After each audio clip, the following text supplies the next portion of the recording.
கைகளில் உன்னை தொடாமல் கண்கள் தூங்குமா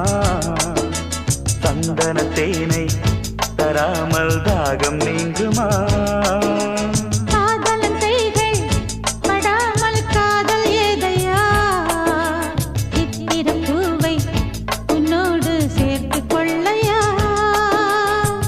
இதழ்களின் மேலே இதழ்களினாலே கதைகளை தீட்டு சுகக்கொடி ஏற்று மன்னவனே என் மன்மதனே என்னை தொட்டு தொட்டு தழுவு பட்டு பூவே